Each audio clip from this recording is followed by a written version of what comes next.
సంవత్సరాల తరబడి ఎన్ని మందులు వాడినా మీ మోకాల నొప్పులు తగ్గట్లేదా? ప్రాణ పెయిన్ క్లినిక్ లో అత్యాధునిక చికిత్స. ప్రస్తుతం మనతో పాటు ఉన్నారు ఉండి ఎమ్మెల్యే రఘురామకృష్ణరాజు గారు. ఇంత ముందంతా మనం ఎంపీ అని పిలిచేవాళ్ళం, నరసాపురం ఎంపీ అని. ఇప్పుడు మాత్రం ఉండి ఎమ్మెల్యే అని పిలవాలి, ఎందుకంటే ఇప్పుడు ఆయన కూటమి నుంచి ఎమ్మెల్యేగా గెలుపొందారు కాబట్టి. ఒక్కసారి ఆయనతో మాట్లాడదాం. సార్ నమస్తే అండి. నమస్తే నిరుపమ గారు. నో అధ్యక్ష నమస్తే. ఎద్దులేని అధ్యక్షాలు ఇవన్నీ అప్పుడే ఇచ్చేది కూడా ఏమో బయట వినిపిస్తోంది అధ్యక్షుడు, ఇంకేముంది స్పీకర్ అయిపోతున్నారు రఘురామకృష్ణరాజు గారు అని. అవునా కాదా? బ్రదర్ అనుకోవడం తప్ప అభిమానం తనడమేనా మేమందరం? అంతే అంతే అంతే, అందులో నిజం లేదు. ఏమో బయట అయితే మీరు స్పీకర్ అనే వినిపిస్తోంది. మరి అదే ప్రజల నమ్మకం తప్పితే అందులో నిజం లేదు. సరే అయితే మరి మంత్రా లేకపోతే అందరూ అంటున్నట్టే అందరూ తెలియదు. ఎమ్మెల్యే అయిన ప్రతి వాడు మంత్రి అవ్వాలనే కోరుకుంటాడు. అలాగే అందరిలో నేను ఒకన్న తప్ప అంతకు మించి లేదు. ఓకే, కాకపోతే మంత్రి అవ్వాలని ప్రతి ఎమ్మెల్యే అనుకుంటాడు, కానీ ప్రజలు ఎక్కువగా అనుకోరు. పలానా వాడు మంత్రి అయితే బాగుంటుందో లేకపోతే ఏదో ఇంకోటైతే బాగుంటుందనో. నా విషయంలో ప్రజలు కొంచెం ఎక్కువగా డెఫినెట్ గా మంచి మనసుతో స్పందిస్తున్నారు. సో కానీ ప్రజల మనసుల కన్నా ముఖ్యమంత్రి మనసు గెలుచుకోవాలి కదా. గెలుచుకున్నారు కాబట్టి లేట్ గా అయినా సీటు కొట్టారుగా. ఇప్పటి వరకు పార్లమెంట్ లో అడుగు పెట్టారు, ఇక నుంచి కొత్తగా అసెంబ్లీలోకి అడుగు పెట్టబోతున్నారు. ఎలా ఉంది ఈ ఫీలింగ్ మీకు? ఫీలింగ్ అంటే ప్రస్తుతానికి అయితే అసెంబ్లీలోకి అడుగు పెడుతున్నందుకు పెద్ద ఎక్సైట్మెంట్ అయితే ఏమీ లేదు. ఎందుకని? ఎందుకంటే కొత్తగా చట్టసభల్లోకి అడుగు పెడితే ఎక్సైట్మెంట్ ఉంటుందేమో. నాకు ఎక్సైట్మెంట్ ఆల్రెడీ అయ్యింది కాబట్టి. అంటే అసెంబ్లీలో కొత్త కదా. అసెంబ్లీ నుంచి పార్లమెంట్ కి వెళ్తే ఎక్సైట్మెంట్ ఉండొచ్చు, కానీ డైరెక్ట్ గా పైకి వెళ్ళి పైనుంచి కిందకి వస్తే పెద్ద ఎక్సైట్మెంట్. పార్టీ ఇంత గ్రాండ్ విక్టరీని కాదు చెప్పాలంటే సునామీని, నిజంగా సునామీలో అందరూ కొట్టుకుపోయినటువంటి పరిస్థితి. ఎలా అనిపిస్తుంది మీకు? చాలా చాలా చాలా సంతోషంగా ఉంది. ఎందుకంటే ఇది నా 4 సంవత్సరాల కళ సాకారం అయింది. అందుకని ఐఎమ్ డెఫినెట్ గా వెరీ మచ్ థ్రిల్డ్. చాలా చాలా చాలా సంతోషంగా అనిపించింది. ఈ విక్టరీలో మీరు కూడా భాగస్వామి. అవునన్నా కాదన్నా అది నిజం. లాస్ట్ టైము వైసీపీలో ఉన్నారు, అప్పుడు కూడా విక్టరీ 151 సీట్లతో. మళ్ళీ ఇప్పుడు టీడీపీలోకి వచ్చారు, ఇప్పుడు మరో భారీ విజయం 164 సీట్లతో. రఘురామకృష్ణరాజు గారు ఎక్కడుంటే అక్కడ ఏదో ఒకటి సెన్సేషన్ క్రియేట్ అవుతూ ఉండాలా? అవుతుందా? మరి ఈ 2 ఉదాహరణలు చూస్తే అది నిజమేనా అనుకోవాలి. 2014లో కూడా నేను వైఎస్ఆర్ కాంగ్రెస్ పార్టీ నుంచి జగన్తో గొడవపడి బయటకు వచ్చా. అప్పుడు కూడా ఆ పార్టీ పోయింది. ఇప్పుడు మరోసారి గొడవపడి వచ్చినందుకే పోయిందంటారా? అని నేను అంటలా, అనుకోకుండా అలా జరుగుతున్నాయి. యాదృచ్ఛికాలే, అదే ఇవన్నీ యాదృచ్ఛికాలే. 3 సార్లు యాదృచ్ఛికాలే, కానీ ఏదో నా టైం బాగున్నట్టుంది, అలా జరిగింది. చెప్పండి, ఇప్పుడు కక్ష సాధింపు రాజకీయాలు మరి చెయ్యము అని చెప్పేసి పవన్ గారు అంటున్నారు. చంద్రబాబు గారు కూడా ఆ దిశగా ఏమీ మాట్లాడలేదు. అలాంటిది ఏమన్నా ఉంటుందా? ఎందుకంటే చాలా మీరు ఇబ్బంది పడ్డారు ఆ ప్రభుత్వంలో, చాలా రకాలుగా ఆ పార్టీలోనే ఉండి ఆ పార్టీ ఎంపీగానే ఉన్నా కూడా అనేక రకాల ఇబ్బందులకు గురయ్యారు మీరు. ఇప్పుడు అలాంటిది ఏమన్నా తీర్చుకోపోతున్నారా? పగ ప్రతీకారాలు లాంటివి ఏమన్నా?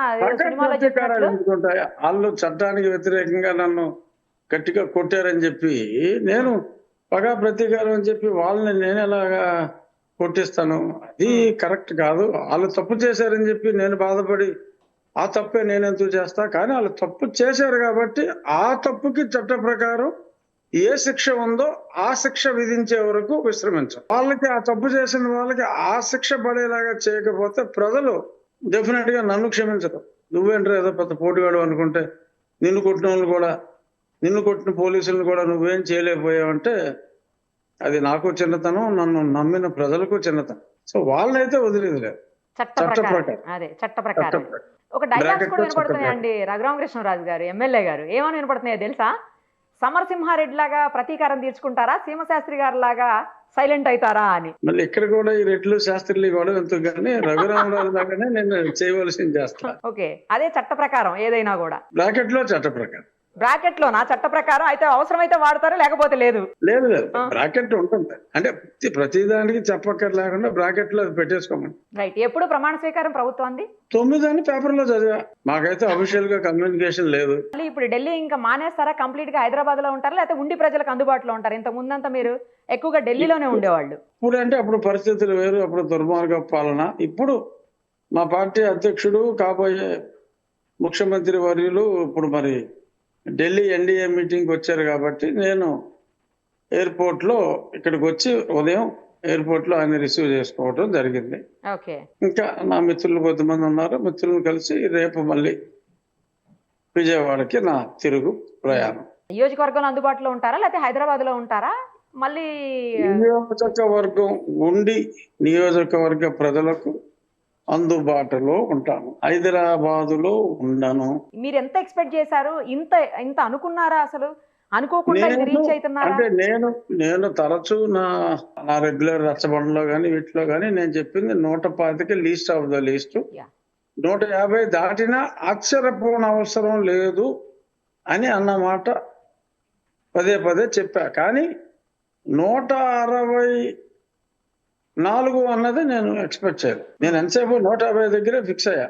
151 ఏదైనా సెంటిమెంటల్ గా క్రాస్ అయితే వచ్చేమో కూడా ఆదర్ మార్గం ఓడించి క్రమంలో అని అనుకున్నాను. కానీ ఈ 164 ఇలాగా 95,000 మెజారిటీలు చాలా మందికి రావటాలు అయితే నేను ఎక్స్పెక్ట్ చేయను. డెఫినెట్ గా నాకైతే ఒక్క కేకేకే తెలుసు అనుకుంటా. అది కేకే గారే కరెక్ట్ గా ఇచ్చారండి, నిజంగానే బ్రహ్మాండంగా ఇచ్చాడు. అసలు ఎగ్జాక్ట్ ఫిగర్స్ ఇచ్చారు. నాకు కూడా తను ప్రీపోల్ చేశాడు, తను సర్వే. ఓ ప్రీపోల్ సర్వే కూడా తను అప్పుడు నా ప్రీపోల్ సర్వే చేసినప్పుడే నాకు అతను నుంచి 34-35 మెజారిటీ ఇవ్వటం జరిగింది. మీకు సీటు కూడా అంటే చాలా కొంచెం లేట్ గా అనౌన్స్ అయింది యాక్చువల్లీ. ఇంకా ముందే ఏంటే ఇంకా చాలా మెజారిటీ వచ్చేదని కూడా కొంతమంది అంటున్నారు. అంటే ఆంధ్రప్రదేశ్ లో జరిగినవన్నీ ఫేస్ టు ఫేస్ ఫైట్లు. నా ఒక్క నియోజకవర్గంలోనే ట్రయాంగిల్ ఫైట్ అయింది. ఎక్స్ ఎమ్మెల్యే తెలుగుదేశం పార్టీలో 2 సార్లు నెగ్గిన ఎమ్మెల్యే గత ఎలక్షన్ లో నా మీద తెలుగుదేశం తరఫున పోటీ చేసి ఓడిపోయిన ఎంపీ అభ్యర్థి ఎమ్మెల్యేగా ఇండిపెండెంట్ గా యువజన శ్రామిక రైతు కాంగ్రెస్ పార్టీ పరిపూర్ణ మద్దతుతో పోటీ చేయడం జరిగింది. సో అంచేత అతనికి కూడా 13,000 ఓట్లు వచ్చింది. అది మా పార్టీ ఓట్లు అయ్యి. బట్ స్టిల్ అదర్వైజ్ 70,000 క్రాస్ అయ్యాడు. మరి సైగ చేసి చెప్తున్నారు పరిపూర్ణ అని, ఏంటది? అవునవును, అంటే మాటల్లో కాకుండా చేతల్లో చెప్పి స్పెషల్ గా చెప్తున్నారు ఏంటి అని అర్థం కాలే. అంటే వైఎస్ఆర్ పార్టీకి ఇవ్వటం చెప్పక్కల్లా, ఏ పార్టీకి ఆ పార్టీ ఇవ్వటం చెప్పక్కల్లా. ఆ పార్టీ అభ్యర్థి ఉండగా ఇంకో పార్టీ అభ్యర్థికి ఇవ్వటం అనేది కొంచెం ఆఫ్ బీట్ కదా, అది దట్స్ నాట్ రొటీన్. ఎంపీగా వెళ్ళుంటే బాగుండేదేమో ఎమ్మెల్యేగా కాకుండా అని ఏమన్నా ఫీలింగ్ ఉందా మీకు? అట్లా ఏం లేదా? ఆ ఫీలింగ్ చాలా రోజులు ఉంది, కానీ ప్రస్తుతం పోయింది. ఎందుకంటే మీరు మొదటి నుంచి కూడా ఎంపీగానే ఎక్కువగా ఢిల్లీకి ఇక్కడికి అన్ని చూస్తూ తిరుగుతూ ఉండేవాళ్ళు కదా ఫస్ట్ నుంచి కూడా. అవును.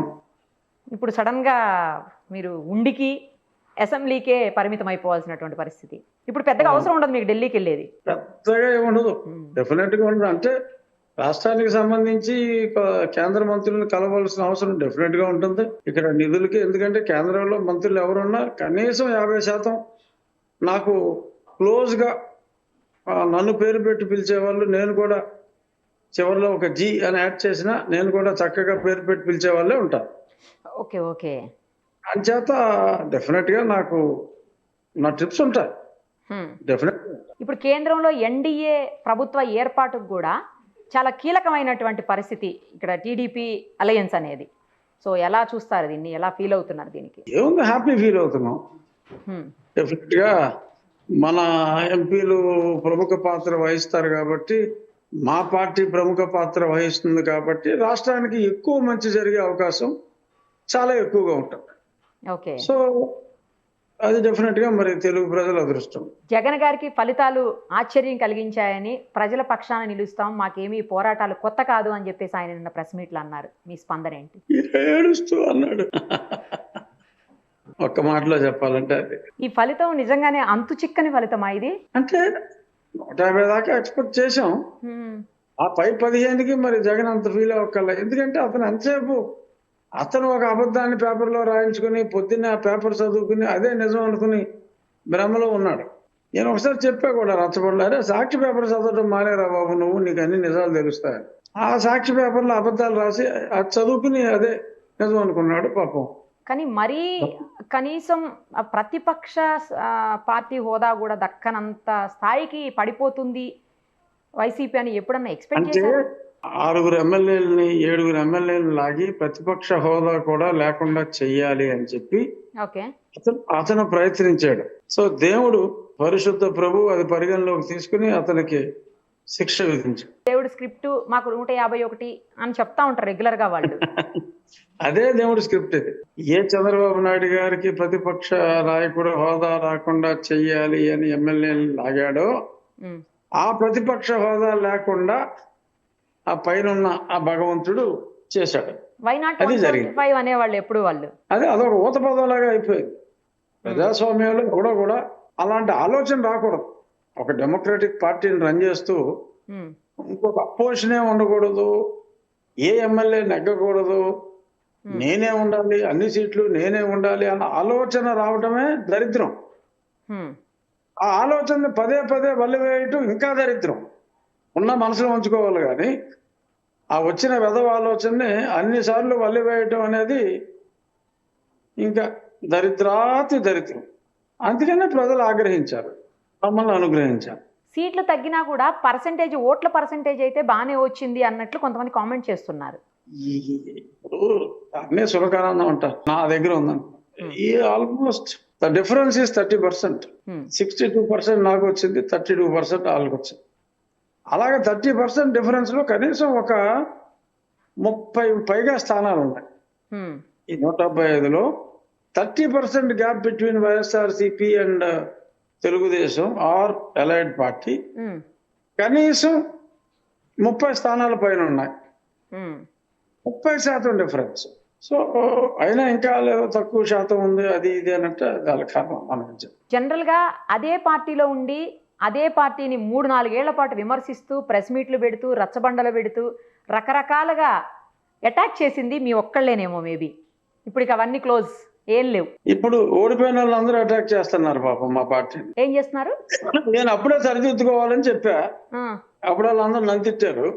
ఉమ్, ఇప్పుడు వాళ్ళందరూ జగన్ మమ్మల్ని చాలా అవమానించేవాడు, ఓఎస్డి దగ్గరే ఓఎస్డి కూడా మమ్మల్ని కూర్చోమనేవాడు కాదు, నుంచోబెట్టేవాడు ఉమ్, అని ఇప్పుడు ఎమ్మెల్యేలు, ఓడిపోయిన ఎమ్మెల్యేలు మాట్లాడతారు. మరి వీళ్ళే ఆ మాట అప్పుడే చెప్పుంటే, నేను మాట్లాడినప్పుడే చెప్పుంటే ఉమ్, ఇంత దుర్గతి, ఇంత ఏడవలసిన పరిస్థితి ఉండేది కాదు. నేను ఎప్పుడో 4 ఏళ్ల క్రితం చెప్పిన మాట అప్పుడు ఓడిపోయిన ఎమ్మెల్యేలు ఒక్కొక్కరుగా చెప్తున్నారు. గతంలో లాగా కాకుండా మీరందరూ ప్రజలకు అందుబాటులో ఉంటారని అనుకోవచ్చా? 100%? గతంలో నేను ప్రజలకు ఎందుకు అందుబాటులో లేనని మీరు అనుకుంటున్నారు? మీరు కాదు, ప్రభుత్వంలో ఉన్న అందరూ అంటున్నాను. అదే, అది 100%. అందరూ కూడా, మంత్రులందరూ కూడా అందుబాటులో ఉంటారు, ముఖ్యమంత్రి గారు కూడా అందుబాటులో ఉంటారు. ప్రతిరోజు సెక్రటేరియట్కి వెళ్ళి ముఖ్యమంత్రి మా చంద్రబాబు నాయుడు గారు, ఉమ్, ఏ రోజు అసెంబ్లీ సెక్రటేరియట్కి వెళ్ళిన ముఖ్యమంత్రి జగన్మోహన్ రెడ్డి. ఉమ్, దట్ ఈస్ ద డిఫరెన్స్. ఎమ్మెల్యేల కంటూ స్పెసిఫిక్ టైం స్లాట్స్ ఉంటాయి. ఏ ఎమ్మెల్యే కూడా మమ్మల్ని బాబు గారు కలవలేదు అన్న మాట నేను ఎప్పుడు వినలా. ప్రజాప్రతినిధులను కలవని వాడు నాయకుడు ఎందుకు అవుతాడు? ఇదే నేను ఎన్నోసార్లు చెప్పాను. సో అతను క్యారగట్టిగా అతను he thought is beyond God. So జనాలు ఆ అక్షరాన్ని తిరిగేశారు, ఆ ట్రీట్మెంట్ ఇచ్చారు. జగన్ గారు అసలు అసెంబ్లీలోకి అడుగు పెట్టరు అని కొంతమంది అంటా ఉన్నారు. మీరేం సమాధానం చెప్తారు? అలాంటివి జరిగితే మీరేమంటారు? అసలు ఆ కొంతమందిలో ఫస్ట్ ఫెలో నేనే. అతను అడుగు పెట్టడం ఎందుకు అంత కన్ఫామ్ చెప్తున్నారు? తట్టుకోలేడు, అతని స్వభావానికి తట్టుకోలేడు. అతను బేసిక్ గా ఉడుగుమోతాడు, తట్టుకోలేడు. సుమన్ టీవీలో మీ పర్సనల్ అండ్ బిజినెస్ ప్రమోషన్స్ కోసం కింది నెంబర్కి కాంటాక్ట్ చేయండి.